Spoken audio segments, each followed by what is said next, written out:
आज जो मसला पढ़ना है वो है नमाज जनाजा के बाद दफन से पहले नमाज जनाजा पढ़ने के बाद मुतसिल मैयत के लिए उसके बख्शिश के लिए दुआ मांगना, इसका शरई सबूत। तो उन्वान कायम कर लें, जनाजे के बाद दुआ का शरई सबूत। ये सवाल है जो बंद इतराज़ करते हैं कि हक 4000 का नारा लगाना जायज़ नहीं है, वो तो नहीं इतराज़ करते, वो तो लगाते हैं खिलाफत राशिदा। खिलाफत राशिदा हक 4000 कहते हैं। वैसे हुज़ूर अलैहिस्सलाम के 4 सहाबा इकराम, आपके सहाबा की तरतीब ये है कि सारे सहाबा जन्नती हैं, ये हमारा अकीदा है। हर सहाबी की अज़मत अपनी जगह पर, लेकिन सहाबा में से जिन्होंने हिजरत से पहले कलमा पढ़ा वो ज़्यादा अफजल है बनिस्बत उनके जिन्होंने हिजरत के बाद कलमा पढ़ा। बस साबिकून अव्वलून मिनल मुहाजिरीन, कुरान मजीद में अल्लाह तबारक व तआला यही अज़मत बयान करते हैं। फिर उनमें से भी जो बदर के मैदान में शरीक हुए वो ज़्यादा अफजल है बनिस्बत बाकियों के। फिर उनमें से भी आगे हम चलते जाएँ तो जो अशरा मुबशरा है उनकी ज़्यादा अज़मत है बाकी सारे सहाबा से। फिर अशरा मुबशरा में से भी 4 सहाबा बाकी सब सहाबा से अफजल है। तो अब ये उन 4 सहाबा की अफजलियत बयान करने के लिए नारा तहकीक लगा दिया जाता है हक 4000। इसका मतलब ये नहीं होता कि बाकी सहाबा हक पे नहीं है, सारे ही सहाबा हक पे हैं, लेकिन उनकी अजमत ज़्यादा है। और जैसे ये ऐन कुरान और सुन्नत के मुताबिक है, जैसे अल्लाह तबारक व तआला फरमाते हैं मन कान अदुव्वुल्लाहि व मलाइकती व रुसुली व जिब्रील व मीकाला। तो जहाँ अल्लाह तबारक व तआला ने फरमाया जो फरिश्तों का दुश्मन वो अल्लाह का दुश्मन, तो उसके बाद अल्लाह तबारक व तआला ने नाम लिया सिर्फ मलाइका में से जिब्रील और मीकाल का।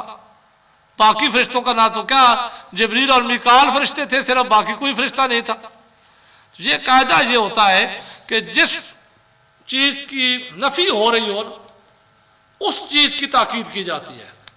अब हक 4000 का इसलिए नारा लगाया जाता है कि 4 सहाबा के मुनकर दुनिया में मौजूद है, तो उन पर ताकीद के तौर पर यह नारा लगाया जाता है कि लोगों को पता चले कि ये वाकई सहाबा थे, इनका इनकार सही नहीं है। इनका इनकार होगा तो फिर बंदा दायरा इस्लाम से निकल जाएगा, इसलिए यह ताकीद के लिए लगाया जाता है, वरना यह कोई फ़र्ज या वाजिब नहीं था।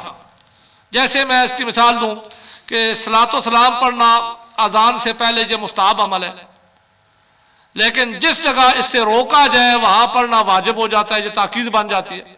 क्योंकि मुनकर वहाँ पे आ गए तो अब ताकीद है, वैसे तो मुस्ताहब अमल है। तो यहाँ पे भी ये हक 4000 का नारा इसलिए लगाया जाता है, अब तकरीबन वजूब के पास आ गया है क्योंकि अब मुनकर बहुत ज़्यादा आ गए। इसका वैसे ये भी दिल मेरा था कि अगर वक्त हुआ तो इस पर भी एक उन्वान लिखवाऊंगा इस मरतबा हक 4000 भी। दूसरा ये सवाल है जी, अक्सर औरतें 10 बीबियों की कहानियाँ पढ़ती हैं, ये तो बिल्कुल बकवास है। कोई शरई हैसियत नहीं है 10 बीबियों की कहानियों के, ये मन घड़त बातें हैं सारी। हमारा दीन मन घड़त बातों की इजाज़त नहीं देता। अब मौजू की तरफ आए जी, नमाज जनाजा के बाद दुआ का सबूत।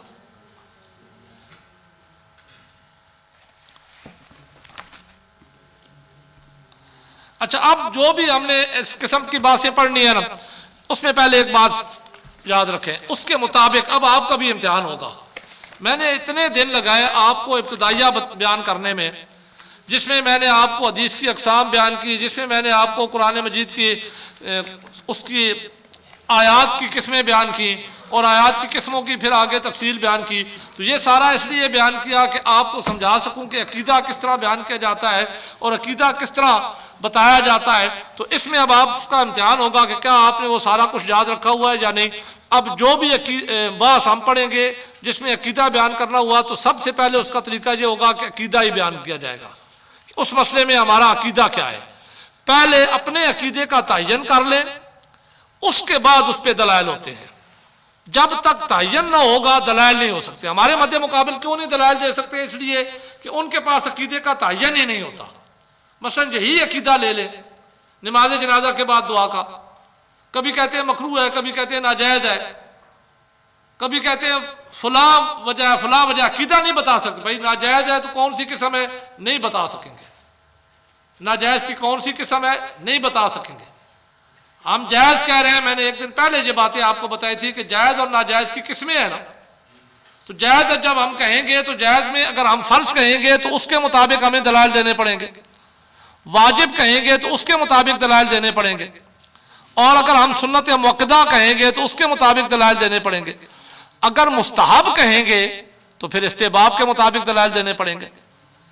जबकि वो अगर नाजायज़ कहते हैं तो दो ही सूरतें हैं, या हराम या मकरूह तहरीमी। अगर इसको हराम कहते हो तो फिर उसके मुताबिक दलील दो, अगर उसको मकरूह तहरीमी कहते हो तो उसके मुताबिक दलील दो। दलील किसी एक के मुताबिक भी नहीं है, क्योंकि वो अकीदा ही मुतय्यन नहीं कर सकते। यही तो गुमराही की अलामत है कि बंदे को अपने किसी मसले में अकीदे का ही ना पता हो। तो हम जो भी बात पढ़ेंगे उसमें पहले अपना अकीदा मुतय्यन करेंगे। इस मसले में भी सबसे पहले अपना अकीदा, लेकिन ये अकीदा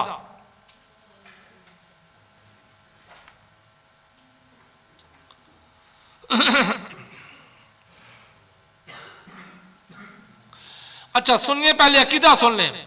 पता तो मुझे पता है आपको होगा ये। हम अहले सुन्नत व जमात का इस मसले में अकीदा ये है कि जनाजे के बाद फौरन बाद मुसलमान मुर्दों के लिए बख्शिश की दुआ मांगना। दो तीन बातें अकीदे में काबिल गौर है, इनको ध्यान में रखिएगा। जनाजे के फौरन बाद, जनाजा जैसे ही पढ़ा जाए उसके फौरन बाद अगला मैंने अकीदे में बात किया मुसलमान मुर्दा। कौन सा मुर्दा होगा? मुसलमान। ईमान शर्त है। अगर मुसलमान नहीं है तो उसके लिए दुआ मांगना कोई तसव्वुर ही नहीं है, उसमें बास ही नहीं है। क्योंकि मुसलमान को इसाले सवाब होता है, मुसलमान की बख्शिश के लिए दुआ की जाती है, गैर मुस्लिम की बख्शिश के लिए दुआ नहीं होती। उसकी दुआ कोई करे भी उसे फायदा ही कोई नहीं होता। तो मुसलमान अगर मुर्दा हो उसकी बख्शिश की दुआ करना किसके बाद? नमाज जनाजा के फौरन बाद। ये आम अहले सुन्नत व जमात के नज़दीक मुस्तहब अमल है। अब मैंने अकीदा वाज़े कर दिया, हमारे नज़दीक मुस्तहब अमल है। मुस्तहब अमल कौन सा होता है? जिसके करने पर सवाब हो, न करने पर कोई गुनाह ना हो। अगर कोई करेगा तो सवाब पाएगा, न करेगा तो काफिर नहीं हो जाएगा। यह अफरात व तफरीत नहीं होना चाहिए। कोई दुआ ना मांगे तो उसको आप मुशरिक कहना शुरू कर दें। जिस तरह उन्हें इजाजत नहीं है आपको भी इजाजत नहीं है, क्योंकि हमारे अंदर भी अफरात व तफरीत पाया जाता है। फौरन फतवे लगना शुरू हो जाते हैं। मुस्तहब अमल है, न करो तो कोई गुनाह नहीं, लेकिन मुस्तहब अमल को रोकना नहीं चाहिए। अगर रोकोगे तो दलील से रोकोगे। फिर अच्छे अमल को रोकना, ये तो दलील से ही रोकना होता है ना। अगर कोई दलील है उसके मना की तो रोको, वरना तो अच्छे अमल को से रोकना शैतान का काम है। ये शैतानी फेल है, तो शैतानी फेल नहीं होना चाहिए। अलबत्ता शरीयत ने इजाजत दी है, करना चाहते हो तो करो, सवाब पाओगे। नहीं करना चाहते तो बेशक ना करो। अगर तुम्हें सवाब की जरूरत नहीं है या तुम्हारा मुर्दा बख्शा हुआ है तो कोई जरूरत नहीं है उसके लिए सारे सवाब करना। वो तो अपने उस अकीदे के मुताबिक है ना। अलबत्ता अकीदा ये है कि हम अहले सुन्नत व जमात के नज़दीक में फिर अकीदा दोहरा दूं कि नमाज जनाजा के फौरन बाद, दफन से पहले, दफन के बाद भी है, लेकिन जो हम बात कर रहे हैं उस पर ही रहूंगा ना। हमारे नज़दीक तो हर लम्हे इसाले सवाब होता है, मुस्तहब है। लेकिन जिस पर बात कर रहे हैं बात तो उसी की करेंगे। दफन से पहले मुसलमान मुर्दों की बख्शिश के लिए दुआ मांगना मुस्तहब है। मुस्तहब अमल किससे साबित होता है? कुरान मजीद की ऐसी आयत से जिसमें एतमाल भी मौजूद हो, जिसमें बहुत से एतमाल मौजूद हो, उससे भी मुस्तहब अमल साबित हो जाता है। और जब हम हदीस की बात करेंगे तो मैंने आपको हदीस की अक़साम लिखाई थी और उनके अहकाम बयान किए थे। मुस्तहब अमल के लिए सही हदीस चाहिए होती है, हसन चाहिए होती है, ज़ईफ से भी साबित हो जाता है। मुस्तहब अमल किससे साबित होता है? ज़ईफ से। तो लिहाजा अपने अकीदे के मुताबिक दलाइल को याद रखना है। अगर आप कोई दलील दें, कोई मद्दे मुकाबल खड़ा होकर सिर्फ इतना कह दे ये ज़ईफ है, पहली बात तो मैंने आप में वो सारे कायदे आपके सामने बयान किए थे कि मुबम जरा जो होती है वो काबिल कबूल ही नहीं होती। कोई इस तरह तो कह ही नहीं सकता कि ये ज़ईफ है। अगर कोई कहेगा तो वो फंस जाएगा, उसे ज़ोफ साबित करना पड़ेगा। लेकिन सुन्नी चूंकि अकीदा सही रखते हैं उनके लिए फिर भी परेशानी की कोई बात नहीं है।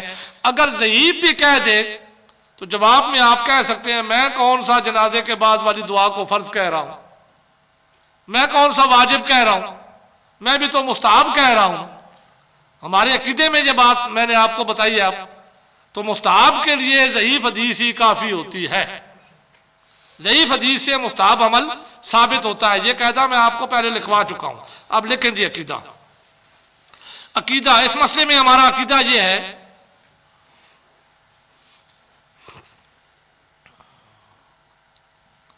कि नमाज जनाजा के फौरन बाद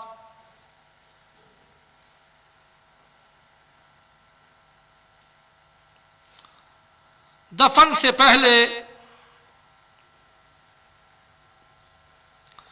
मुसलमान मुर्दों के लिए यह कैद बड़ी आम है। मुसलमान मुर्दों के लिए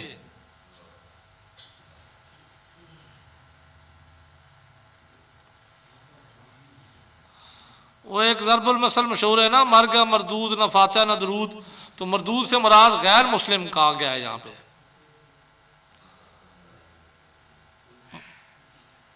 मुसलमान मुर्दों के लिए बख्शिश की दुआ मांगना मुस्तहब है।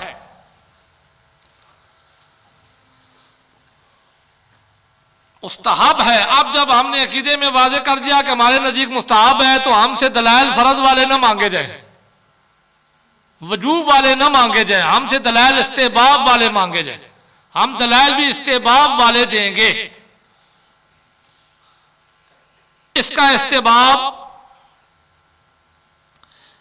इस्तेहबाब किताबुल्लाह, सुन्नत रसूल,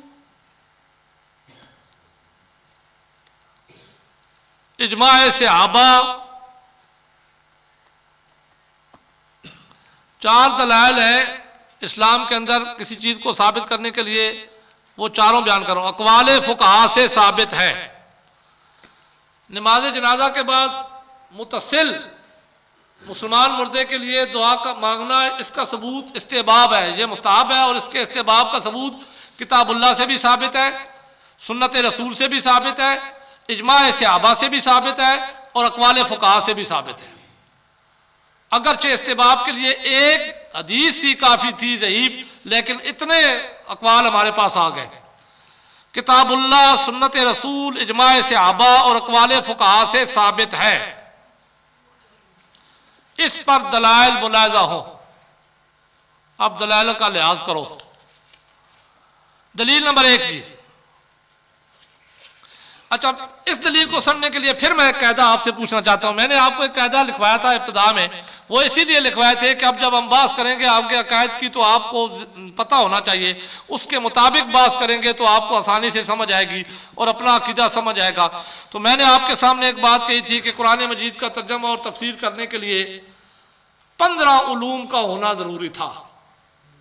उनमें से एक इल्म यह है कि कुरान मजीद की आयत का शान नज़ूल भी, अगर उसका आयत का शान नज़ूल है तो उसका जानना ज़रूरी है। बहुत मरतबा मसला पता चलता है शान नज़ूल के लिहाज से।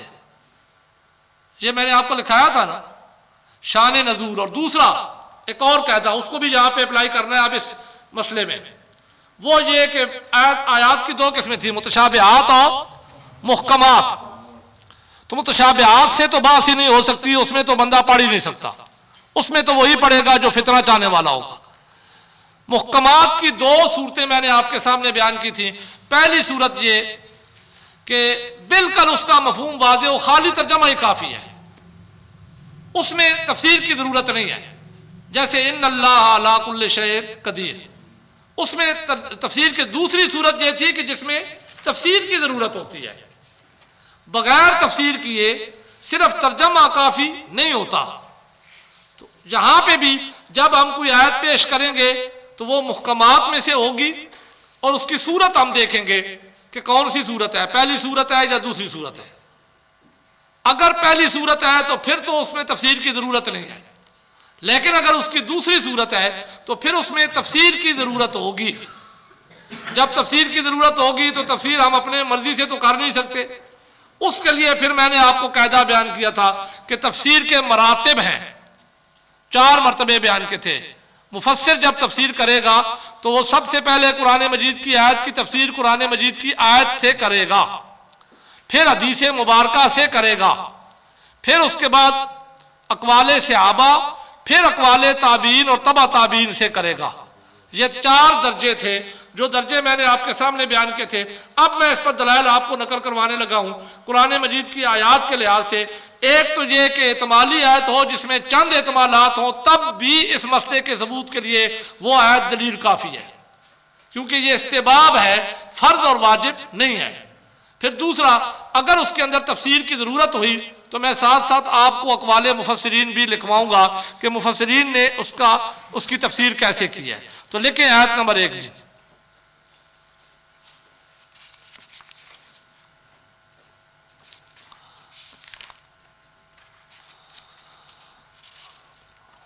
वइज़ा सालक इबादी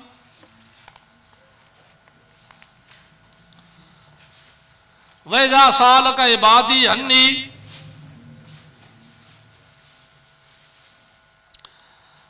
इला आखिरी कर लें। पारा नंबर 2 सूरह बकरा आयत नंबर 186।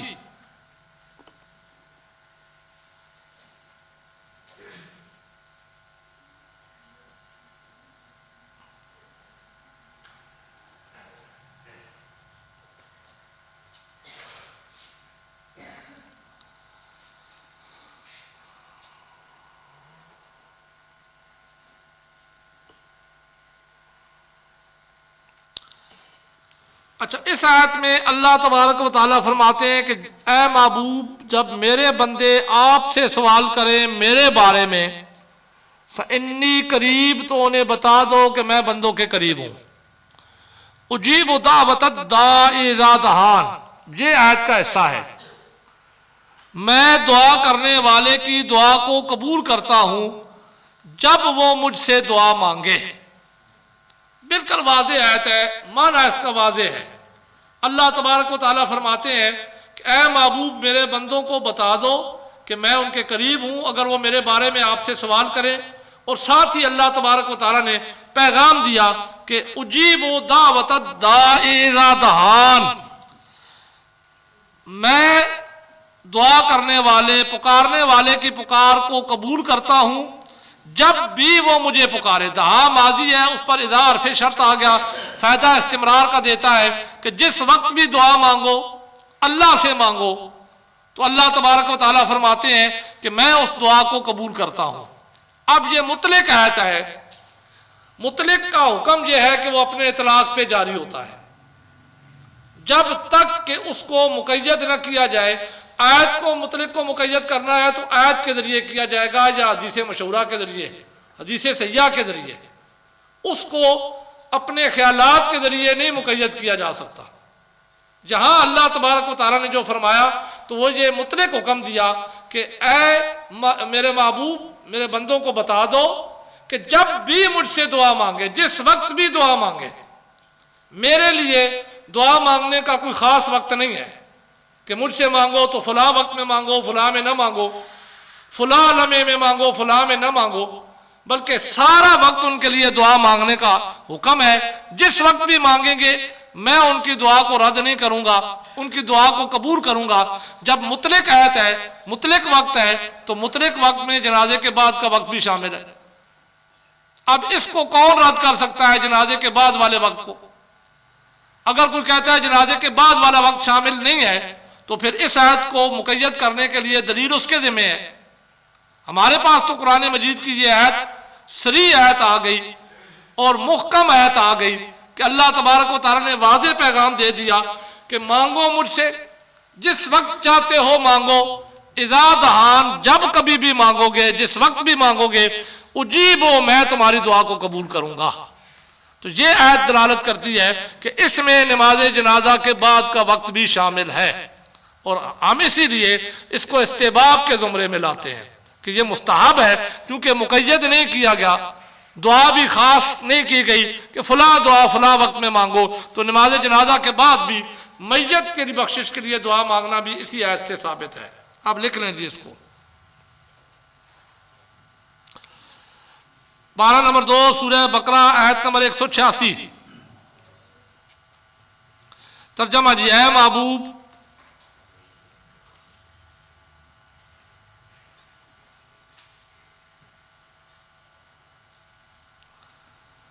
जब आपसे मेरे बंदे मेरे बारे में पूछें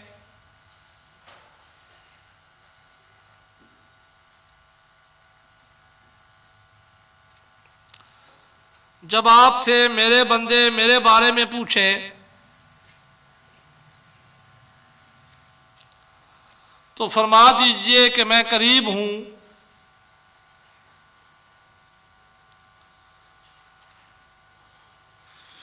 फरमा दीजिए कि मैं करीब हूं और मैं कबूल करता हूं दुआ करने वाले की दुआ को।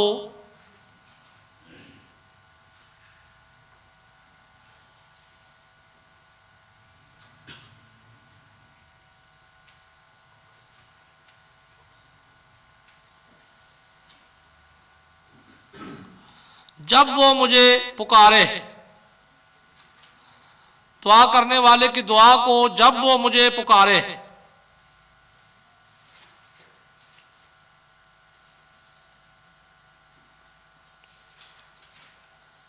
ये आयत करीमा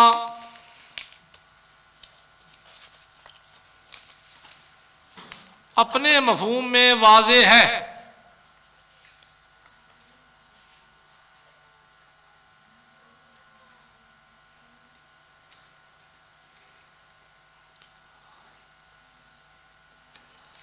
रात दिन तमाम औकात में,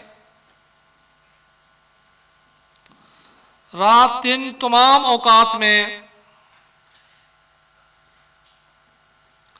अल्लाह ताला से जिस वक्त और जब दुआ मांगी जाए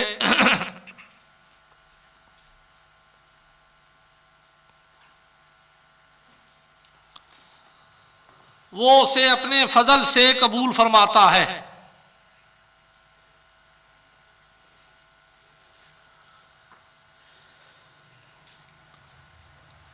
नमाज जनाजा के बाद का वक्त भी, नमाज जनाजा के बाद का वक्त भी इस आयत में शामिल है।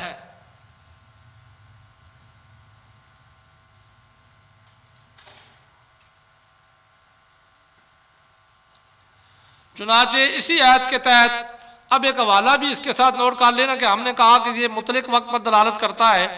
जिस वक्त मांगो अल्लाह तबारक व तआला सुनता है। नमाज जनाजा के बाद का वक्त भी इसमें शामिल है, तो इस पर ताकीद के लिए एक हवाला। चुनाचे इसी आयत के तहत तफसीर इब्ने कसीर ये इमाम हाफिज इब्ने कसीर 8वीं सदी हिजरी के मुफस्सिर है। उस वक्त ये झगड़े नहीं शुरू हुए थे, उस वक्त सिर्फ अहले सुन्नत व जमात थे।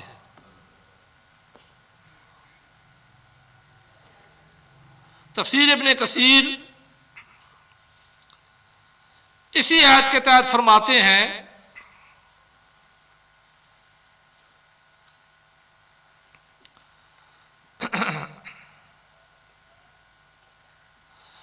इस आयत में हर वक्त दुआ मांगने की रग़बत है। अब उनका जो कौल है उसमें से सिर्फ एक हिस्सा मैं आपको लिखा रहा हूं। तफसीर इब्ने कसीर इमाम हाफिज इब्ने कसीर फरमाते हैं इस आयत के तहत कि इस आयत में अल्लाह तबारक व तआला ने अपने बंदों को एक दुआ की रग़बत दिलाई है कि दुआ मांगो, और अल्लाह तबारक व तआला ने टाइम फ्रेम ये दिया है कि जिस वक्त मांगो मैं तुम्हारी दुआ कबूल करूंगा, क्योंकि मैं समीउ दुआ हूं। कोई कैद नहीं लगाई कि जनाजे के अंदर मांगो तो बाद में ना मांगना, क्योंकि बहुत हो गई तुमने मांग ली। सूरह फातिहा पढ़ ली तो फिर उसके बाद दुआ ना मांगना, क्योंकि सूरह फातिहा तो दुआ है। तो वो ये भी अजीब सा तरीका है। जिन जनाजा बजाते खुद एक दुआ है तो फिर क्यों दुआ मांगी जाए। तो पूछो इसके लिए क्या कहता है कि दुआ के बाद दुआ नहीं मांगनी चाहिए। तो सूरह फातिहा दुआ है, फिर बाकी नमाजों में भी तो सूरह फातिहा पढ़ी जाती है नमाज के अंदर, बाद में क्यों मांगा जाता है। नमाजों के अंदर आप दुआ पढ़ते हैं अल्लाहुम्मा रब्बना आतिना फिद दुनिया, तो फिर बाद में क्यों मांगते हो। ये कायदा वहां पे क्यों नहीं लगता। कायदा कानून के मुताबिक होने चाहिए, शरीयत के मुताबिक कवायद होने चाहिए। शरीयत ये कहती है, कुरान ये कहता है कि जिस वक्त मर्जी है तुम्हारी दुआ मांगो। जितनी मांगो अल्लाह तबारक व तआला की रहमत बड़ी वसी है, जितना मांगोगे अल्लाह अता करेगा। तो इसीलिए जहां कुरान मजीद में अल्लाह तबारक व तआला ने यह रग़बत दिलाई है मोमिनों को कि मैं समीउ दुआ हूं, जिस वक्त तुम्हारी मर्जी है दुआ मांगो, जनाजे से पहले मांगो तब भी कबूल करूंगा, जनाजे के अंदर मांगो तब भी कबूल करूंगा, जनाजे के बाद मांगो तब भी कबूल करूंगा। तो इससे जनाजे के बाद दुआ का सबूत। अब इनके तफसीर के लिहाज से भी लिखा क्या है, इस आयत में हर वक्त दुआ मांगने की रग़बत है।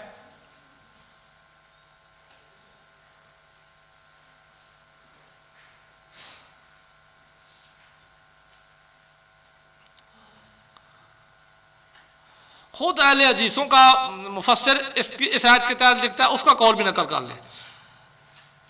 नवाब वहीदुज़्ज़मान हैदराबादी, नवाब वहीदुज़्ज़मान हैदराबादी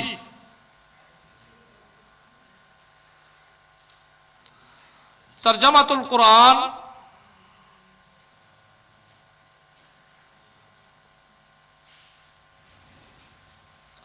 महा अशरफुल अवाशी, आशिया अच्छा, महा अशरफुल अवाशी,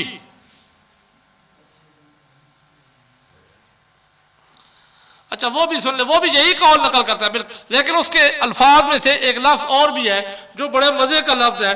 वो लिखता है आशिया के अंदर कि इस आयत में अल्लाह ताला ने दुआ की तरगीब दी है, अल्लाह ताला से दुआ की तरगीब है कि अल्लाह ताला हर दुआ को सुनता है, लिहाजा तुम्हें चाहिए कि अल्लाह ताला से दुआ करो। इस आयत के अंदर वो लिखता है हाशिये में कि इस आयत में अल्लाह तबारक व तआला ने बंदों को दुआ की तरगीब दी है और बंदों को अल्लाह तबारक व तआला ने यह बताया है कि ऐ मेरे बंदों, मैं तुम्हारी दुआ को सुनता हूं, तुम मुझसे दुआ करो। तो अब अपने तरफ से वो बंदों को पैगाम दे रहा है कि लिहाजा तुम्हें चाहिए कि तुम अल्लाह से दुआ करो। कोई कैद नहीं है कि कब करो कब ना करो, चाहिए तुम्हें कि तुम दुआ करो। अब बंदा इसी से पूछे, हम तो चाहते हैं दुआ करने के लिए, लेकिन ये फतवे भी लग जाते हैं फिर कि ये दुआ नहीं करनी चाहिए। तो इन्हें भी जरा समझाओ कि कुरान कहता है कि दुआ करो, दुआ न करने का फतवा कुरान ने कहीं नहीं दिया। लिखें जी, हाशिए पर इस तरह लिखता है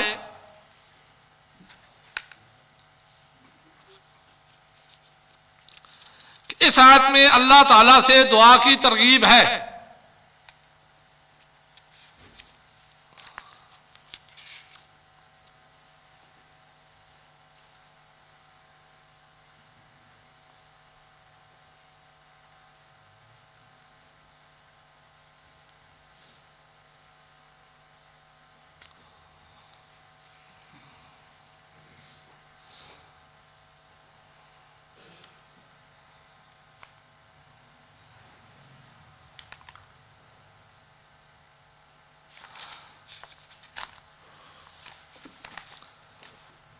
कि अल्लाह ताला हर दुआ को सुनता है, अल्लाह ताला हर दुआ को सुनता है, लिहाजा तुम्हें चाहिए कि अल्लाह ताला से दुआ करो। हमें तो चाहिए लेकिन तुम न करना।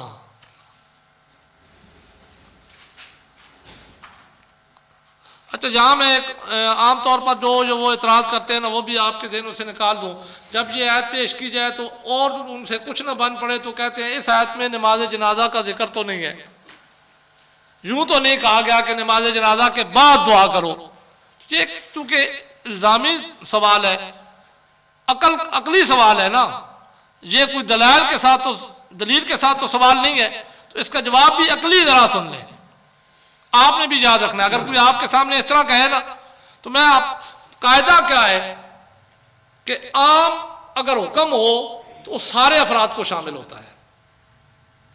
ये कायदा है ना असूल फिक़ह का, एक हुक्म आम हो तो सारे अफराद को शामिल होते हैं। जैसे अकीमुस्सलात हुक्म आ गया आम, अब मैं आप में से किसी के ये पूछूं कि जीशान साहब अकीमुस्सलात का हुक्म है, नमाज फर्ज है, आप अपने बारे में बताएं आपके लिए क्या है,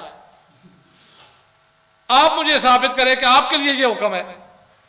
तो यही जवाब होगा ना भाई, ये आम हुक्म है, सारे मुसलमान जो मुकल्लफ हैं सब के लिए।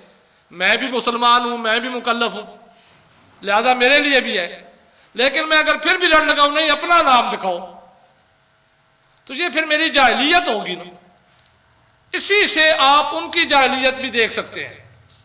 मुतलक हुक्म है, आम हुक्म है, सारे वक्त को शामिल है, सारे अफराद को शामिल है। लेकिन वो मुतलकन के जवाब में यही कहेंगे जी नमाज जनाजा के बाद कहो, वो वही बात होगी, उसका जवाब भी आपने यही देना है, अकीमुस सलात पढ़ो, नमाज कायम करो। उन्होंने कहा जी नमाज का हुक्म है, किसके लिए हुक्म है? मोमिनों के लिए हुक्म है। ये नमाज का हुक्म मोमिनों के लिए है, वो तुम्हारे लिए भी नमाज फर्ज है या नहीं? तो इसको तो जी मैं भी इसमें आता हूं, बताओ तुम्हारा नाम किधर है? अपना नाम बताओ।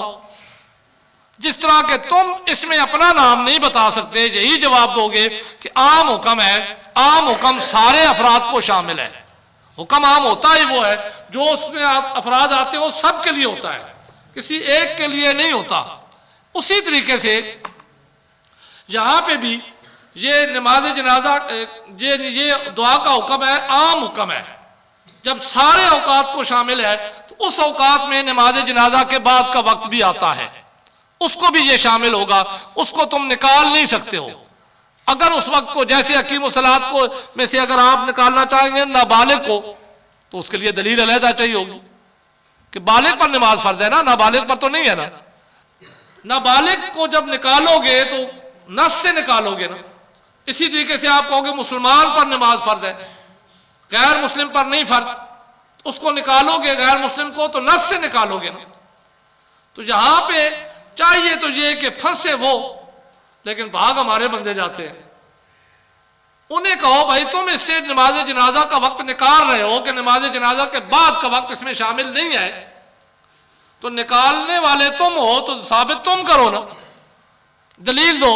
किस आयत में यह है कि इस वक्त में नमाज जनाजा के बाद का वक्त नहीं शामिल? किस हदीस में यह है कि उस हदीस में यह कहा गया है कि नमाज जनाजा का वक्त इसमें नहीं शामिल? जब कोई आयत नहीं है, कोई हदीस नहीं है, मुतलक है, अपने सारे अफराद को शामिल है, आम हुक्म है, तो सारे अफराद में नमाज जनाजा का बाद का वक्त भी आता है, तो हमारी दलील ये आयत बनती है। इसीलिए हम नमाज जनाजा के बाद दुआ को मुस्ताहब जानते हैं कि ये कुरान से साबित है। अब इसको लिख लेंगे, लिखा क्या है? दलील नंबर 2 जी, आयत नंबर 2।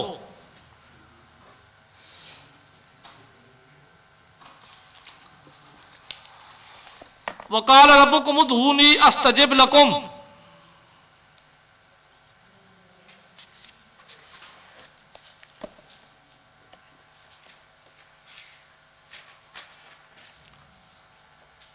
वकाल रब्बुकुम उदऊनी, ये दलील नंबर 2 इस मसले पर कि नमाज जनाजा के बाद दफन से पहले मुतसिल मुसलमान मुर्दे के लिए दुआ करना मुस्तहब है। वकाल रब्बुकुम उदऊनी अस्तजिब लकुम, पारा नंबर 24 सूरह मोमिन आयत नंबर 60।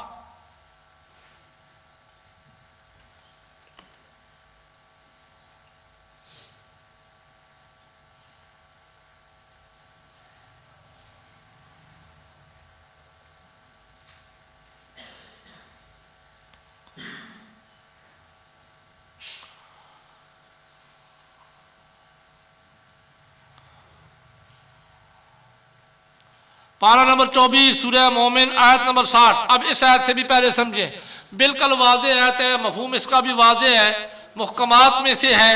वकाला फरमाया अल्लाह तबारक व तआला ने, रब्बुकुम तुम्हारे रब ने, वकाला रब्बुकुम कहा तुम्हारे रब ने, क्या कहा? उदऊनी मुझसे दुआ मांगो। कोई कैद है इसमें? यह भी हुक्म आम है, मुतलक हुक्म है। उदऊनी मुझसे मांगो, इस्तजिब लकुम मुझसे मांगोगे मैं तुम्हारी दुआ को कबूल करूंगा।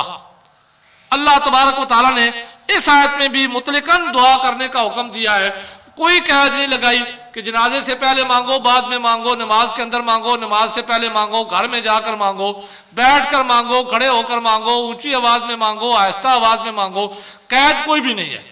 अल्लाह तबारक व तआला ने फरमाया उदऊनी, मुझसे दुआ करो, मुझसे मांगो, इस्तजिब लकुम, मैं तुम्हारी दुआ को कबूल करूँगा।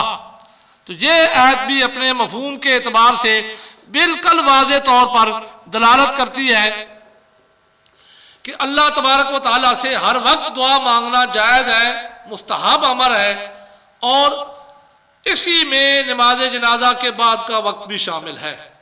फिर इसकी तायद इस तरीके से भी होती है, इमाम इब्ने जरीर ने हज़रत अता बिन अबी रबाह, ये हज़रत अब्दुल्लाह इब्न अब्बास रज़ियल्लाहु अन्हु के शागिर्द हैं, ताबी हैं, उनसे रवायत की है कि उन्हें ये खबर पहुंची कि वो कहते हैं कि जब ये आयत नाजिल हुई उदऊनी रब्बकुम काल रब्बकुम उदऊनी इस्तजिब लकुम, कि तुम्हारे रब ने फरमाया कि मुझसे दुआ मांगो, मैं तुम्हारी दुआ कबूल करूंगा।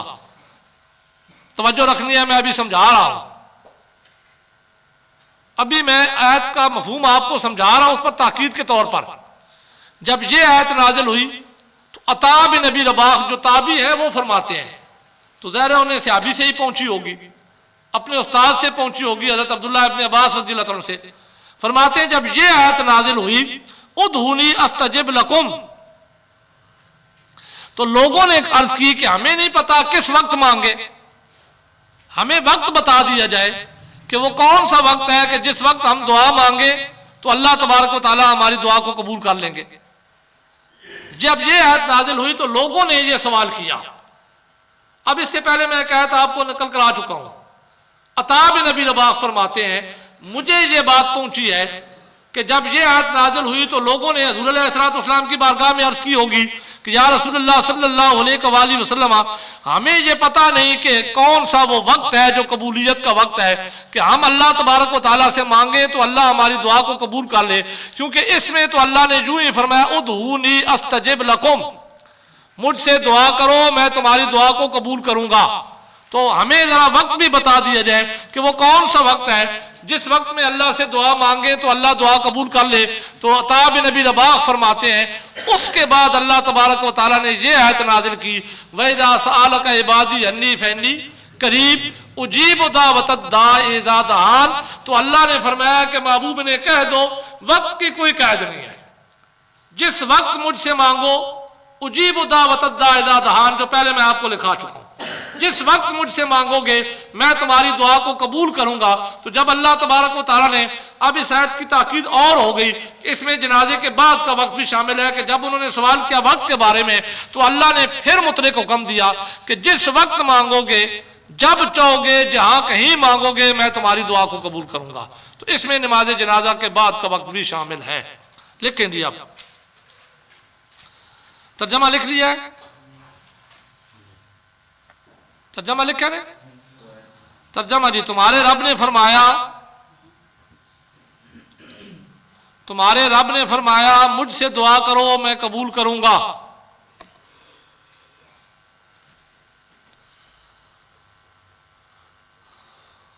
मुझसे दुआ करो मैं कबूल करूंगा।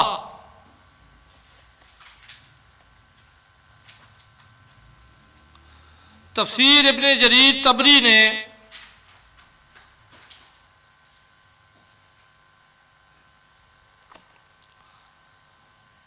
तफसीर इब्ने जरीर तबरी ने इसी आयत के तहत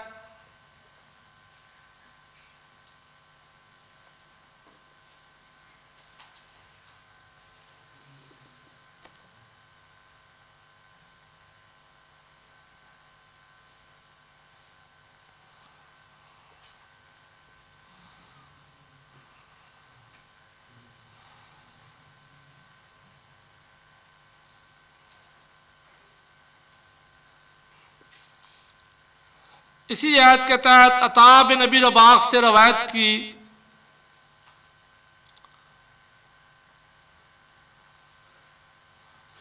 अता बिन अबी रबाह से रवायत की है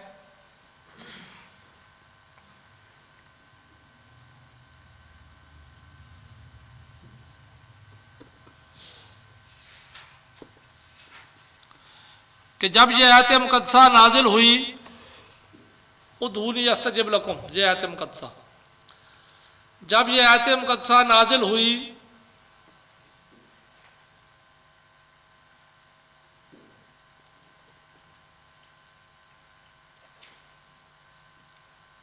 तो लोगों ने कहा कि हमें ये मालूम नहीं, लोगों ने कहा कि हमें ये मालूम नहीं कि हम किस वक्त दुआ मांगे।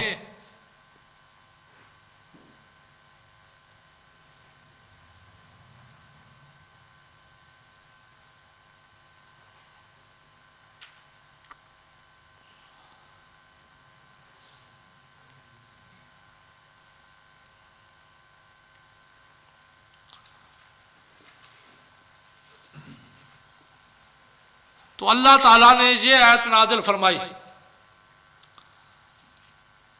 उजीब दावत दाई इज़ा दहान, जो ऊपर वाली आपने लिखी हुई है।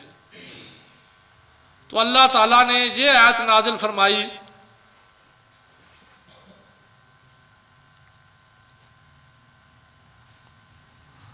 कि ऐ महबूब ने फरमा दो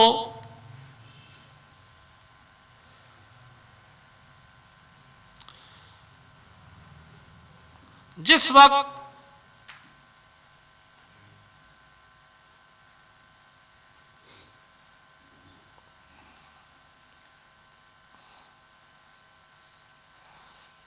मुझसे दुआ मांगोगे मैं तुम्हारी दुआ को कबूल करूंगा।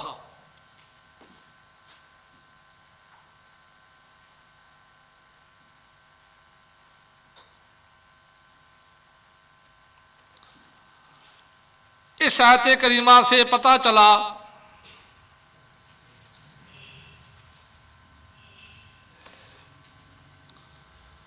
कि अल्लाह ताला ने,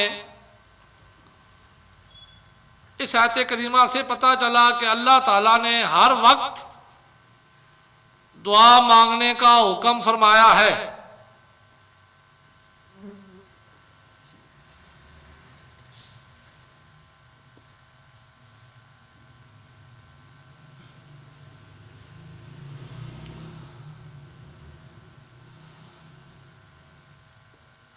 लिहाजा नमाज जनाजा के बाद दुआ मांगना भी मुस्तहब है। लिहाजा नमाज जनाजा के बाद दुआ मांगना भी मुस्तहब है।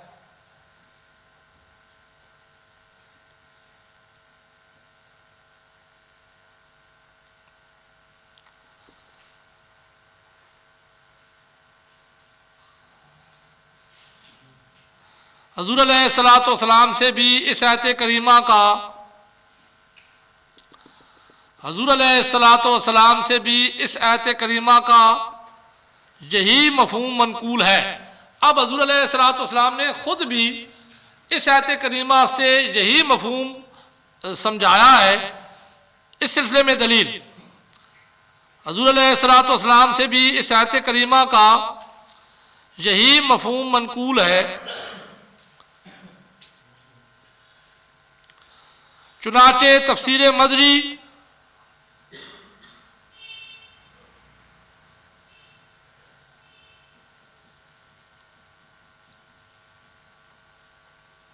जिल्द नंबर 1 हज़रत अली रज़ी अल्लाह तआला अन्हु से रवायत है,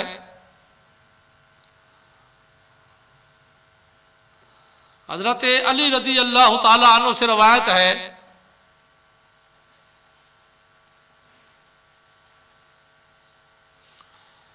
कि आपने इरशाद फरमाया, हज़ूर अलैहिस्सलाम ने इरशाद फरमाया, अल्लाह के नबी फरमाते हैं ला ताजिज़ू अन दुआए फ़इन्नल्लाह अंज़ला अलैया उदऊनी अस्तजिब लकुम।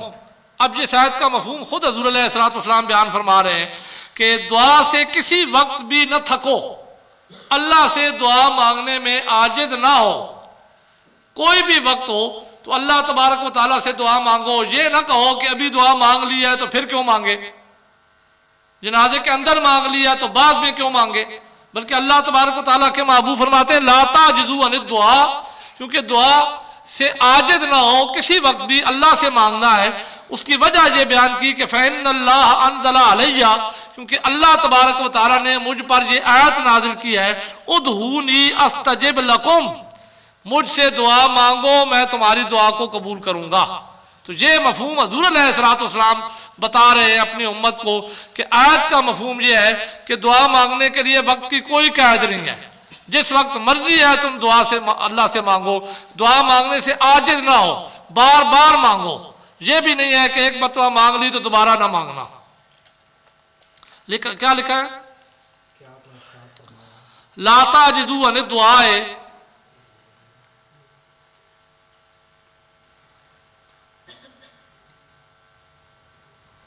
लाता जिदू अन दुआए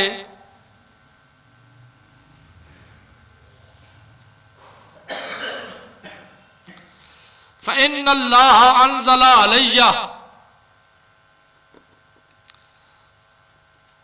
फ़इन्नल्लाह अंज़ला अलैया उदहूनी अस्तजिब लकुम।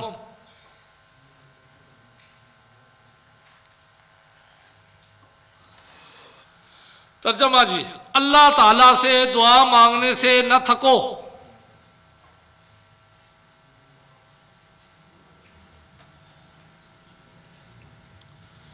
क्योंकि अल्लाह ताला ने मुझ पर ये वही नाजिल की है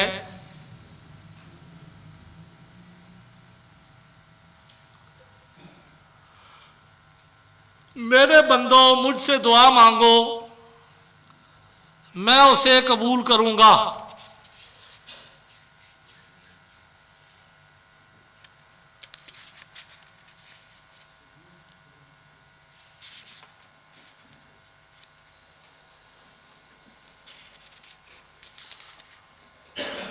कितनी आयत हो गई, 2। आयत नंबर 3 नकल करें इस मसले पर कि नमाज जनाजा के बाद दुआ मांगना मुस्तहब है।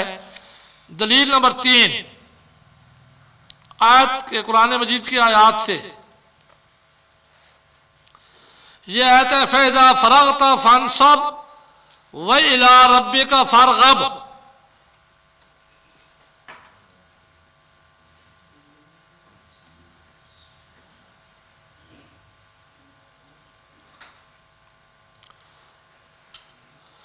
पारा नंबर 30 सूरह अलम नशरह आयत नंबर 7 और 8। तर्जमा लिख लीजिए, ऐ महबूब, इस आयत करीमा में अल्लाह तबारक व तआला फरमाते हैं, फैज़ा, अब ये बिल्कुल वाज़ेह आयत है, फैज़ा फरग़त फंसब व इला रब्बिका फरग़ब। ऐ महबूब, जब तुम फर्ज नमाज से फारिग हो तो खूब दुआ में मेहनत किया करो। अल्लाह तबारक व तआला तो वाज़ेह हुक्म देते हैं कि जब फ़र्ज नमाज पढ़ चुको तो फ़र्ज नमाज पढ़ने के बाद अल्लाह की बारगाह में दुआ किया करो। तो नमाज जनाजा भी तो फ़र्ज ही है ना। तो फ़र्ज नमाज के बाद जब अल्लाह ने हुक्म दे दिया तो इसमें नमाज जनाजा के बाद दुआ का भी तज़किरा है। जब फ़र्ज नमाज से फारिग हो तो दुआ में मेहनत करो और अपने रब की तरफ रग़बत करो।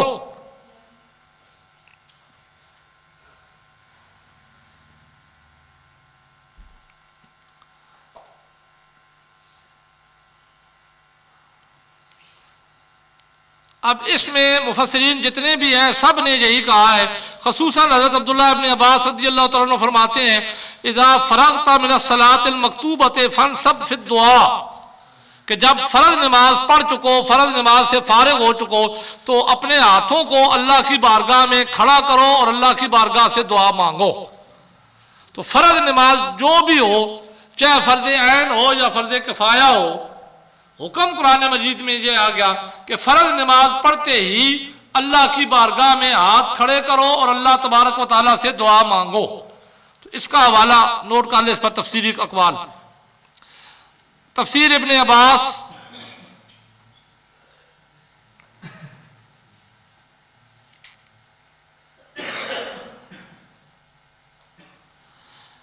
इसी आयत के तहत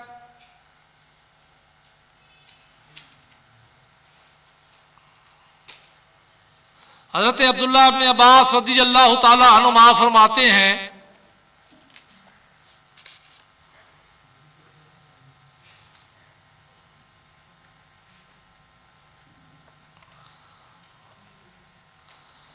ऐ हबीब जब आप फर्ज नमाज से फारिग हों तो फिर दुआ में मेहनत करें। कुरान में तो हुक्म यह है कि फर्ज नमाज के बाद दुआ में मेहनत करें, झगड़ा ना करें।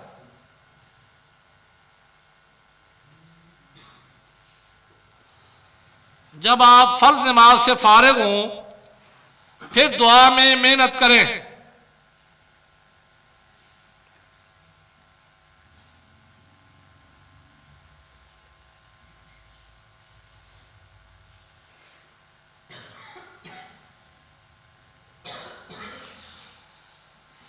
इसी पर दूसरा तफसीरी कौल तफसीर कबीर इमाम फखरुद्दीन राजी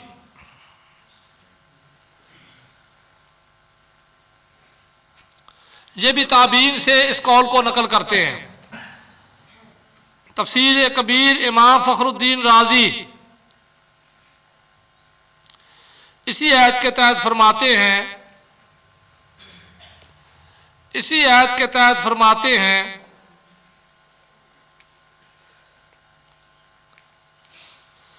कि अल्लाह ताला ने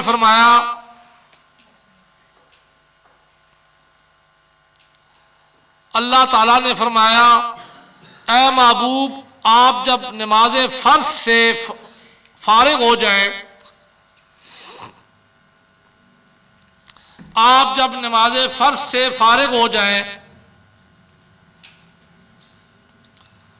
तो दुआ के जरिए से अपने रब की तरफ मुतवज्जो हो जाएं।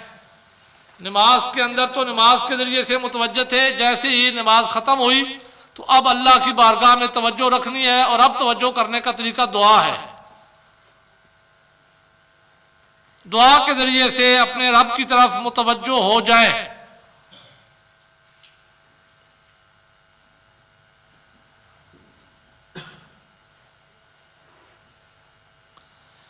अब इस मसले पर 3 कुरान मजीद की आयत में आपको नकल करा चुका हूं। वैसे तो दलील के लिए एक ही काफ़ी होती है, लेकिन इसके बावजूद कि ये कितना अहमियत वाला मसला है कि नमाज जनाजा के बाद दुआ मांगी जाए तो वैसे बरकत होती है और वैसे नाफे है, तो उस वजह से मैंने 3 दलाइल आपके सामने रखे। और भी कुरान मजीद की आयत मौजूद हैं, लेकिन हमारे पास वक्त इतना नहीं है, तो 3 दलाइल ही कुरान मजीद की आयत से काफ़ी हैं। अब मैं आपके सामने कुछ हदीसें मुबारक रखता हूँ, क्योंकि मैंने अकीदे में आपको ये बात नकल कराई थी कि हम इसको मुस्तहब मानते हैं और इसका इस्तेबाब कुरान से भी साबित है, हदीस से भी साबित है, अक़वाल सहाबा से भी साबित है और फुक़हा के अक़वाल से भी साबित है, इजमा सहाबा और अक़वाल फुक़हा से साबित है।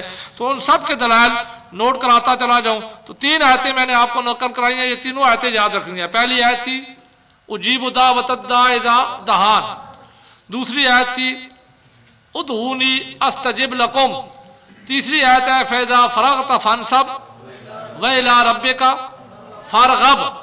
तो जिन तीनों आयत में अल्लाह तबारक व तआला ने फ़र्ज नमाज के बाद दुआ की तरगीब दिलाई है कि फ़र्ज नमाज के बाद दुआ किया करो, और कुरान मजीद में इसका हुक्म है, तो इसलिए इसको ज़रूर किया करें कि अपना भी फ़ायदा हो जाए और कुरान के हुक्म पर भी अमल हो जाए। अक्सर जगह 2 जनाजे पढ़ाए जाते हैं, पहला सुन्नी पढ़ लेते हैं, बाद में गुस्ताखे सहाबा पढ़ने। अगर मुसलमान के 2 जनाजे पढ़ने हों तो शरीयत किस तरह इजाज़त देती है, और जनाजे के साथ कुरान पाक भी रखते हैं और कब्र में भी कुरान रखते हैं। अच्छा, इसमें 2-3 सवाल आ गए, एक सवाल तो है नहीं। पहला मसला ये ध्यान में रखिए कि जनाजा किसी भी मुसलमान का सिर्फ एक होता है, 2 जनाजे नहीं होते। एक सूरत है 2 जनाजे पढ़ने की किसी भी मुसलमान का। अगर औरत की इमामत मकरूह है, कल भी गालबन ये सवाल हुआ था, मैंने आपके सामने जवाब दिया था। अगर किसी बंदे का जनाजा मुसलमान हो, उसका जनाजा औरत पढ़ा दे, औरत इमामत करा दे, 1-2 बंदे पढ़ लें, तो वो जनाजा दोबारा नहीं हो सकता। औरत ने पढ़ दिया, जनाजा हो गया, अगर चिकराहियत है उसकी इमामत की। कोई बंदा जिसका जनाजा पढ़ दिया जाए, जनाजा दोबारा नहीं हो सकता, अलबत्ता उसके लिए इसाले सवाब किया जा सकता है, दुआ की जा सकती है। दुआ के लिए कोई कैद नहीं है, जितनी मर्तबा करें, वही तो अभी हम पढ़ रहे हैं। हाँ, एक सूरत है किसी मुसलमान मैयत के जनाजा पढ़ने की, वो ये है कि अगर मुसलमान मैयत है, उसको लोगों ने जनाजा पढ़ दिया अपनी तरफ से, उसमें उसके वली को पता नहीं था, वली शामिल नहीं था, वली ने इजाज़त भी नहीं दी थी। जैसे हमारे फौजी हजरात शहीद होते हैं बॉर्डर पर, तो उनका पहले फौजी वहाँ पे जनाजा पढ़ते हैं, उनमें उनका वली कोई नहीं होता। फिर जब वो अपने आबाई जगह पे लाया जाता है तो उनके वली शामिल होते हैं, तो वो दूसरा जनाजा वली की इजाज़त से वली पढ़ा सकता है, वली पढ़ सकता है। लेकिन वली के साथ भी वो बंदे शरीक हो सकते हैं जिन्होंने पहला जनाजा नहीं पढ़ा। अगर किसी ने पहला जनाजा पढ़ लिया तो वो दोबारा वली के साथ भी नहीं पढ़ सकता। तो यहाँ तो मामला ही उलट है। हम तो बस, मैं हमेशा ये सोचता हूँ कि ये क्यों झगड़ा किया जाता है। देखिए, एक बंदा जिस अकीदे पे है उसका अशर भी उस अकीदे के साथ होना चाहिए। दुनिया की जिंदगी के अंदर अगर एक बंदे को पता है कि ये अकीदा सही है, उसी पे रहा है, तो उस पर जनाजा भी उसी अकीदे पे, इसको दुनियादारी नहीं बनानी चाहिए। एक बंदा अगर एक फिरके वाला है तो उसका जनाजा उसी फिरके वाले पढ़ाए। दूसरे अगर पढ़ना चाहते हैं तो फिर उन्हीं के साथ पढ़े। दो दो जनाजे कहीं भी नहीं होते। ये सिर्फ दुनियादारी है जो हमने कायम कर रखी है। इससे शरीयत का मजाक होता है। इस किस्म की बातें नहीं करनी चाहिए। दूसरा सवाल यह था कि जनाजे के साथ कुरान पाक भी रखते हैं और कब्र में भी कुरान रखते हैं। जनाजे के साथ हमारे यहाँ अक्सर कुरान पाक इसलिए रखा जाता है कि वो जनाजे के बाद हिला अस्कात करते हैं, तो हिला अस्कात में कुरान मजीद को साथ वो इस्तेमाल करते हैं।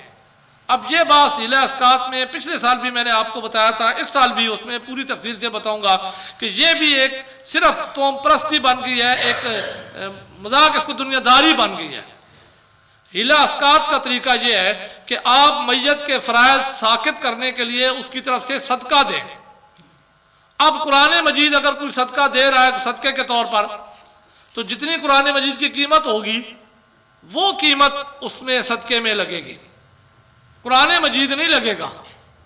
तो ये इसलिए रखा जाता है कि हिला अस्कात में जब सदका दिया जाता है तो कुरान मजीद को भी साथ सदके के तौर पर इसलिए रख के लेके जाते हैं। अगर इस नज़रिए से जाते हैं तो ठीक है, बाकी कोई और नज़रिया है तो मुझे नहीं पता क्यों रखते। अगर बरकत के लिए रखते हैं तो जब तक पड़ा हुआ गाँव बेरुमती नहीं होनी चाहिए, मैयत के जिस्म के साथ टच नहीं होना चाहिए, पर्दे में होना चाहिए। यही तरीका कि बाज़ लोग कुरान मजीद को कुरान मजीद पढ़ने के लिए आया है, रखने के लिए नहीं आया है, कि कब्र में रख देते हैं। तो कब्र में भी अगर कुरान मजीद रखा जाए तो उसकी बेरुमती नहीं होनी चाहिए। कब्र में जब मैयत गलेगी तो कुरान मजीद भी साथ गलना नहीं चाहिए। तो इसलिए बेरुमती होती है, कुरान मजीद को कब्र में नहीं रखना।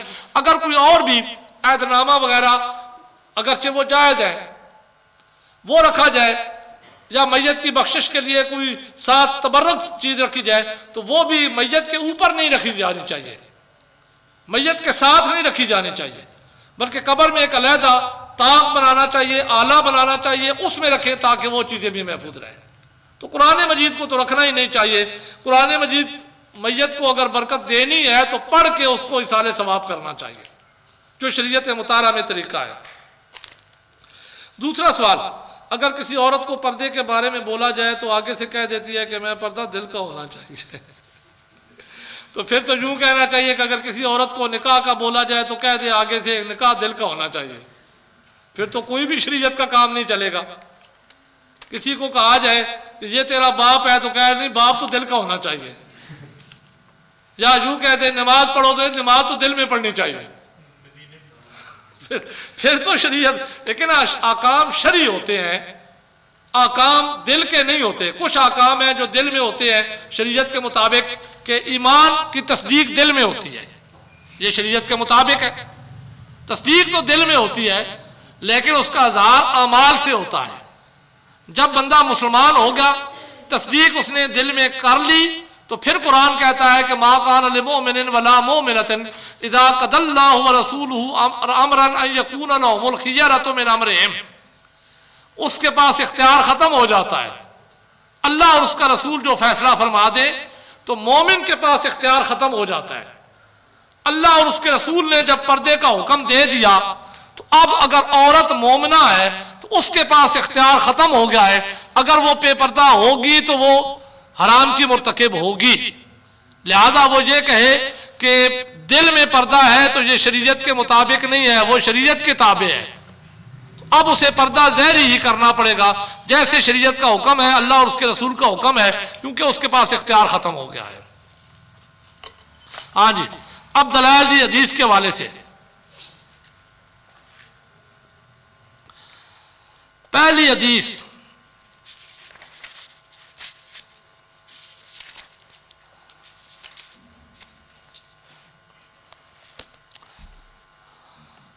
मुस्लिम शरीफ जिल्द नंबर 1 सफ़ा नंबर 311।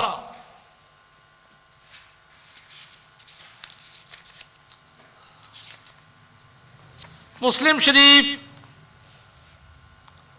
जिल्द नंबर 1 सफ़ा नंबर 311। इब्ने माजा शरीफ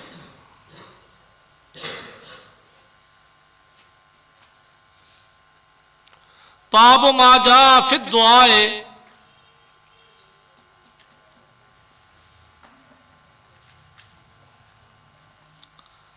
बाब माजा फिद दुआए फिस सलाते हलल जनाज़ते, फिस सलाते हलल जनाज़ते, जनाजे पर दुआ मांगने के बारे में जो बाब है उस बाब में ये हदीस है। तीसरी किताब है अबू दाऊद शरीफ, अबू दाऊद शरीफ सफ़ा नंबर 456 हिस्सा 2।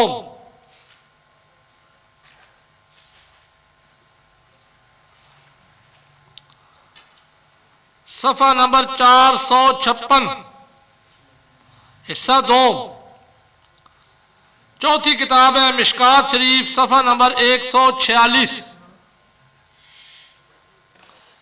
मिशकात शरीफ सफ़ा नंबर 146।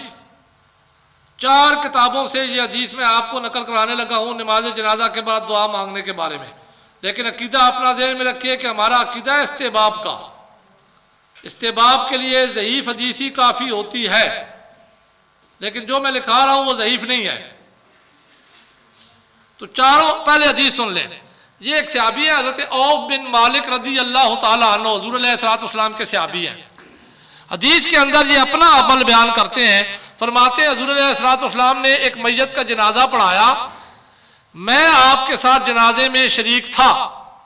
फ़ाफ़िज़्तु मिन दुआइही, ये हदीस के अंदर अल्फाज है, फ़ा आई है, फ़ा आती है ताकीब माल वसल के लिए कि हुज़ूर अलैहिस्सलातु वस्सलाम ने जनाजा पढ़ाने के बाद उस मैयत पर दुआ मांगी और मैंने उस दुआ के अल्फाज याद किए। फ़ाफ़िज़्तु मिन दुआइही, मैंने उस दुआ को याद किया, याद रखा।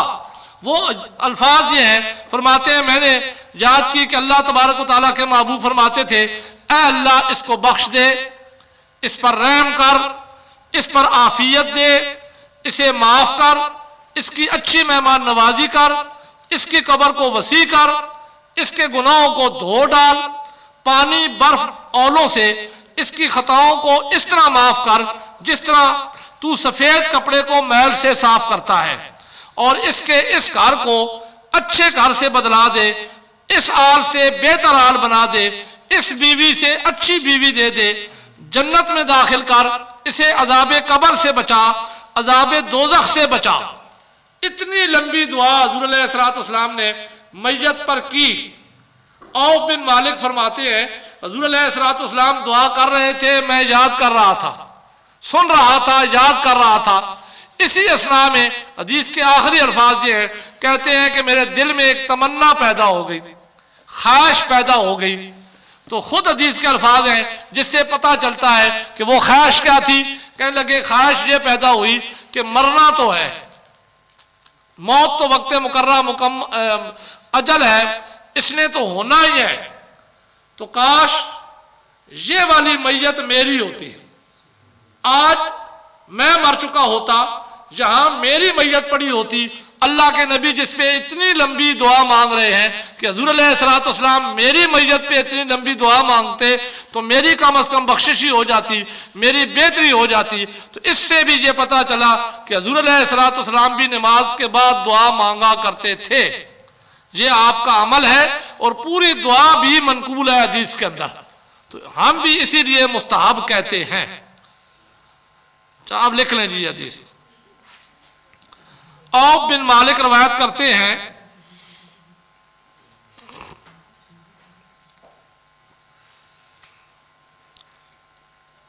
औफ बिन मालिक रवायत करते हैं कि हुज़ूर अलैहिस्सलाम ने एक जनाजा पढ़ाया,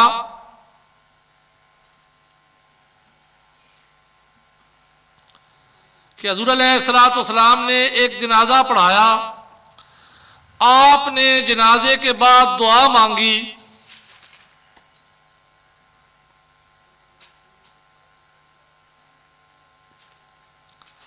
आपने जनाजे के बाद दुआ मांगी जो मैंने याद की,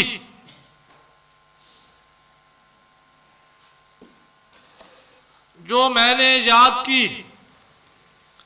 हुज़ूर अलैहिस्सलाम फरमाते थे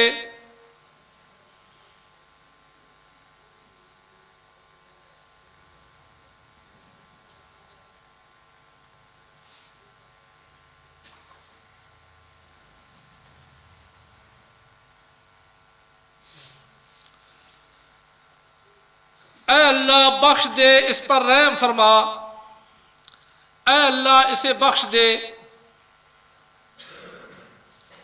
इस पर रहम फरमा, इस पर आफियत दे,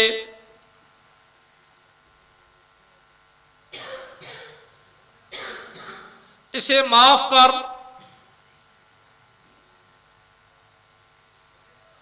इसकी अच्छी मेहमान नवाजी कर,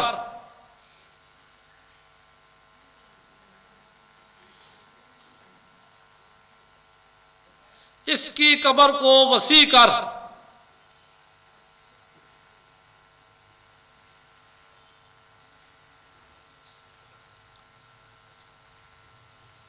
इसके गुनाहों को धो डाल,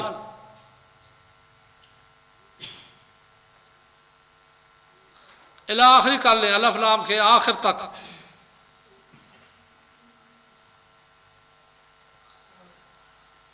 रावी फरमाते हैं कि मैंने आरजू की कि काश ये मैयत मेरी होती। रावी फरमाते हैं कि मैंने आरजू की कि काश ये मैयत मेरी होती।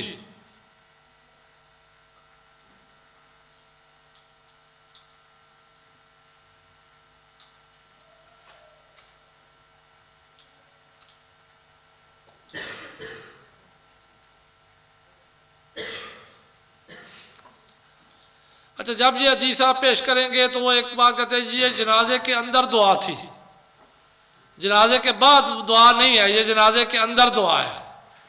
पहली बात तो ये है कि जनाजे के अंदर दुआ, फिर हम तो आजकल ये नहीं पढ़ते, मौलवी से ही पूछो तुम्हें वो याद है जनाजा पढ़ाते हुए वो दुआ मांगा करो ना। फिर दूसरा, क्योंकि ये सिर्फ ज़बानी कौल है ना कि जनाजे के अंदर दुआ थी, तो अकीदा तो साबित होता है दलाइल से।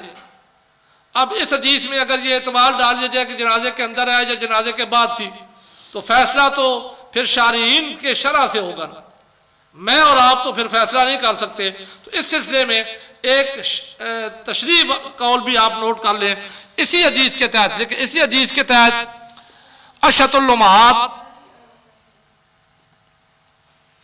क्यों आया, अशतुल लुम्हात शरह मिशकात शरीफ, इसी हदीस के तहत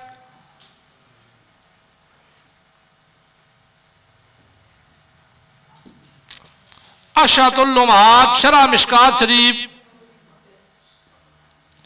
जिल्द नंबर 1 सफ़ा नंबर 678,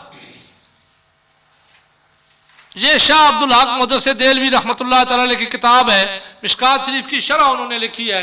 शाह अब्दुल हक मुदस्सिर देलवी रहमतुल्लाह अलैह वो हस्ती हैं जिन्हें हमारे मध्य मुकाबिल भी मुहद्दिस मानते हैं, उनकी इल्मियत के वो भी कायल हैं। तो वो इस हदीस की शरह लिखते हुए फरमाते हैं, पस याद किया मैंने हुज़ूर अलैहिस्सलाम की दुआ से कुछ हिस्सा। तर्जमा लिखते हैं, पस याद किया मैंने हुज़ूर अलैहिस्सलाम की दुआ से कुछ हिस्सा।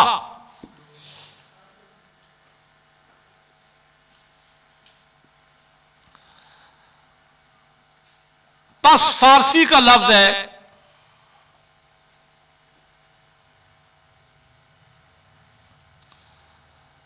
इसका माना होता है पीछे बाद में। पस फारसी का लफ्ज है, उन्होंने तर्जमा किया ना, पस याद किया मैंने हुज़ूर अलैहिस्सलाम की दुआ से कुछ हिस्सा।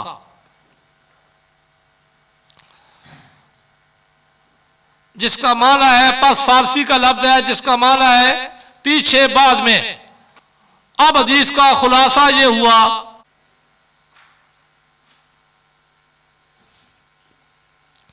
कि हुज़ूर अलैहिस्सलाम ने यह दुआ नमाज जनाजा के बाद फरमाई।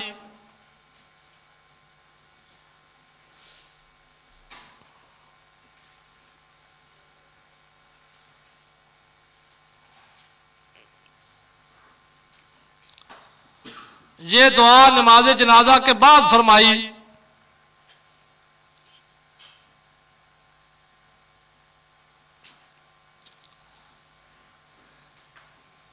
जिसे औफ बिन मालिक ने सुना, जिसे औफ बिन मालिक ने सुना तो वो तड़प उठे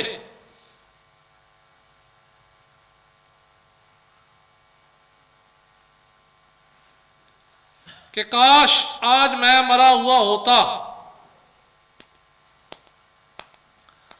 वो तड़प उठे कि काश आज मैं मरा हुआ होता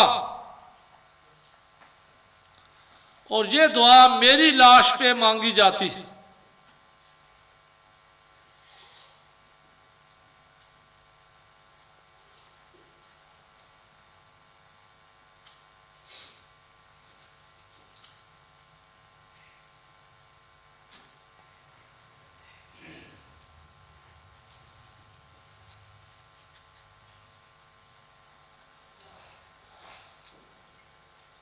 ये तो दलील बनी ना अशतुल उम्मात की शरह। अब इसी पर शरह के लिहाज से एक और दलील जो उनके अपने मौलवी की है वो तो कम अज कम उन्हें माननी चाहिए।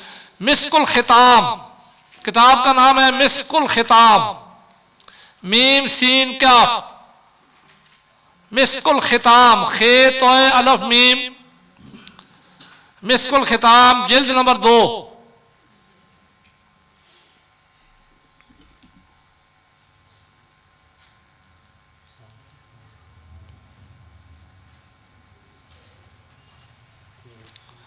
मिस्कुल खिताम, जिल्द नंबर 2, सफ़ा नंबर 251, जिल्द नंबर 2, सफ़ा नंबर 251। इसके मुसन्नफ है गुलाम सदीक हसन खान भोपालवी, अहले हदीसों का मुज्तहिद। कम अज कम अहले हदीसों को तो रद्द नहीं करना चाहिए इसका। मुसन्नफ गुलाम सदीक हसन खान भोपालवी।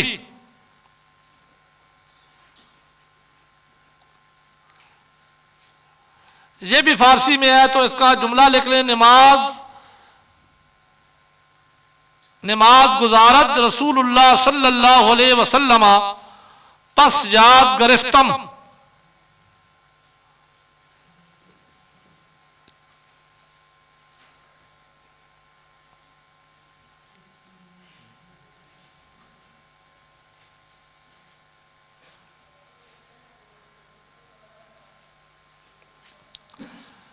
तर्जमा लिख लीजिए, यानी हुज़ूर अलैहिस्सलाम ने नमाज जनाजा पढ़ ली, यानी हुज़ूर अलैहिस्सलाम ने नमाज जनाजा पढ़ ली। उसके बाद जो दुआ मांगी वो मैंने याद कर ली। हुज़ूर अलैहिस्सलाम ने नमाज जनाजा पढ़ ली, उसके बाद जो दुआ मांगी वो मैंने याद कर ली।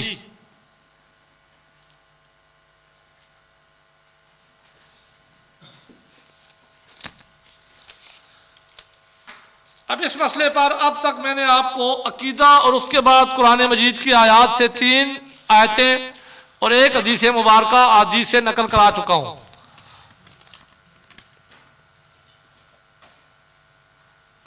सवाल जी, मैयत के कफन पर क्या लिखना चाहिए?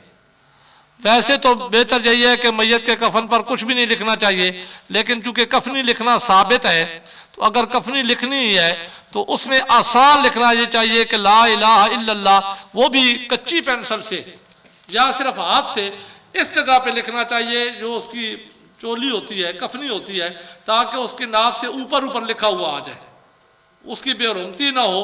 कच्ची पेंसिल से आप लिखेंगे तो वो ज़ाहिर है मिट्टी के साथ मिट्टी हो जाएगी तो बेरुमती नहीं होगी। पक्की पेंसिल से नहीं लिखना चाहिए। ऊपर कलमे का एक फ़र्ज़ लिख दें, निचली लाइन पे मोहम्मद रसूलुल्लाह दूसरा फ़र्ज़ लिख दें। इसके अलावा भी कफनी लिखने के और अल्फाज भी मौजूद है जो कुतब के अंदर मौजूद है। तफसीर उनकी जिस दिन इलास्कार लिखवाऊंगा उस दिन दे दूंगा। और मैयत को गुस्ल देने के लिए कैसा बंदा होना चाहिए? मैयत को गुस्ल देने के लिए नेक बंदा होना चाहिए, मुत्तकी बंदा होना चाहिए, जिसको गुस्ल देने का भी पता हो, और अमानती बंदा होना चाहिए, अमीन बंदा होना चाहिए। क्योंकि रवायत में आता है कि गुस्ल देने वाले के लिए लाजिम है कि अगर मैयत के आज़ा में कोई तब्दीली देखे तो लोगों को न बताए, कोई ऐब देखे तो लोगों को न बयान करे, अगर कोई अच्छी चीज़ देखे जैसे नूर वगैरह आना तो वो बयान करे।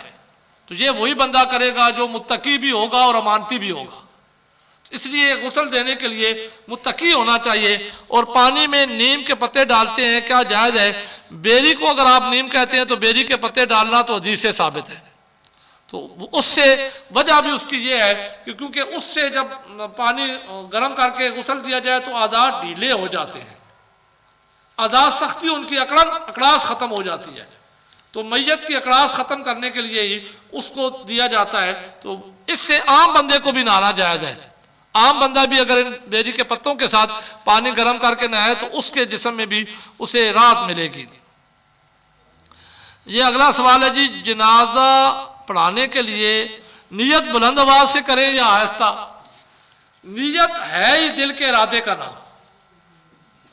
नियत कहते हैं दिल के इरादे को। जब आप दिल के इरादा कर लेते हैं तो नियत हो जाती है।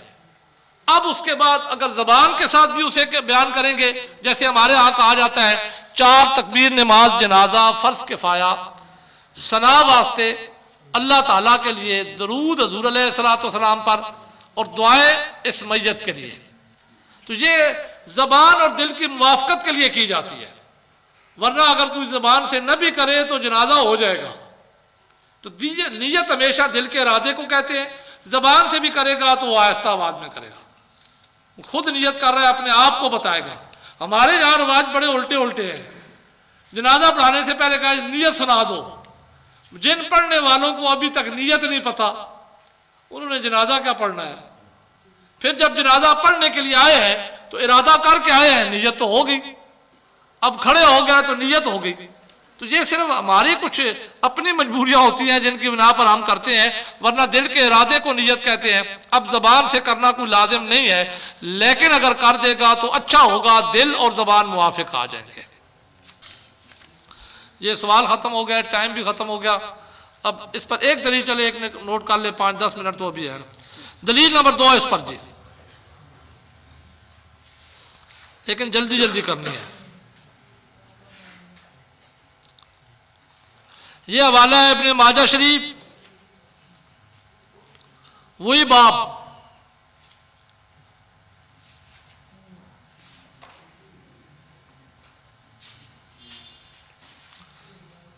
इब्ने माजा शरीफ, बाब माजा फिर दुआ फिर सलात है, बाब माजा फिर दुआ फिर सलात अलल जनाजत है, सफ़ा नंबर 108,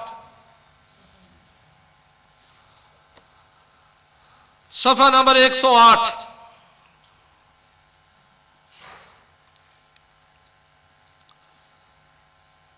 दूसरी दलील है जी अबू दाऊद शरीफ हिस्सा दोम, दूसरी किताब है अबू दाऊद शरीफ हिस्सा दोम, सफ़ा नंबर 457। जो ऊपर वाली मैंने आपको हदीस नकल कराई है वो भी इन्हीं किताबों के हवाले से थी। तो उस हदीस में और इस हदीस में बस इतना फ़र्क है, उसमें औफ बिन मालिक रावी थे, जहाँ हज़रत वासला बिन अस्का रावी है। वो फरमाते हैं कि मैंने हज़ूर अलैहिस्सलाम के साथ एक शख्स की नमाज जनाजा पढ़ी। आपने नमाज जनाजा के बाद दुआ मांगी, जिसके अल्फाज ये हैं जो मैंने सुने, वो ये है कि ए फुला बिन फुला तेरे सपुर्द है, या अल्लाह ये बंदा फुला का बेटा है, ये अब तेरे सपुर्द है और तेरी जवारे रहमत में है, इसे कब्र की आजमाइश और दोज़ख के अजाब से बचा ले, और तू है साहिब वफा और साहिब हक। ऐ अल्लाह इसे बख्श दे, इसे रहमत अता कर, बेशक तू ही बख्शने वाला और बेहद रहम करने वाला है। ये इस हदीस के अल्फाज हैं जो हज़रत अलैहिस्सलाम ने एक मैयत पर दुआ मांगने के बाद मांगी। और वासला बिन अस्का फरमाते हैं कि मैंने हज़रत अलैहिस्सलाम की ये दुआ सुनी, जिसमें आपने उस मैयत का नाम और उसके बाप का नाम लेकर उसके लिए दुआ मांगी। इससे भी साबित हो गया कि जनाजे के बाद मुतसिल मुसलमान मर्दों के लिए दुआ मांगना ये मुस्तहब है। ये दलील आज लिख लें जी। हज़रत वासला बिन अस्का फरमाते हैं,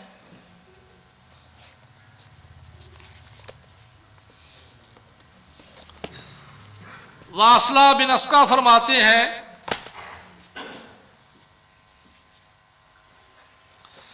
कि हज़ूर अलैहिस्सलाम ने हमारे साथ एक शख्स की नमाज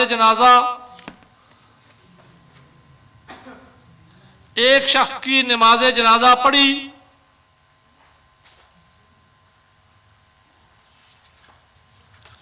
आपने नमाज जनाजा के बाद दुआ मांगी।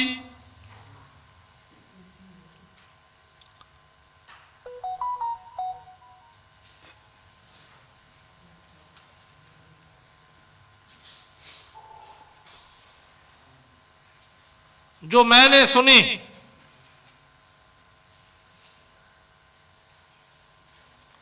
वो दुआ ये है,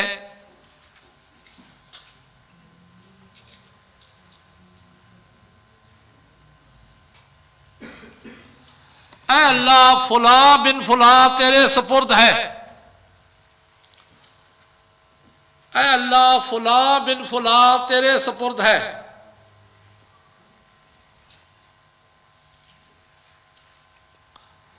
और तेरी जवारे रहमत में है।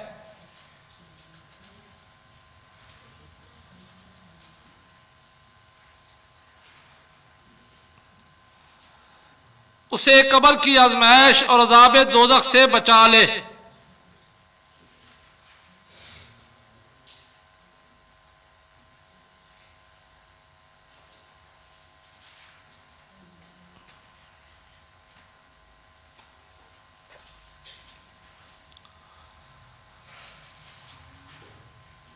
और तू ही है साहिब वफा और साहिब हक। ऐ अल्लाह उसे बख्श दे और उसे रहमत अता कर,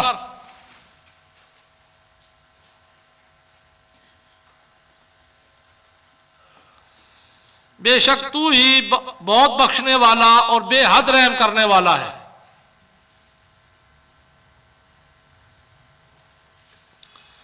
बेशक तू ही बहुत बख्शने वाला और बेहद रहम करने वाला है।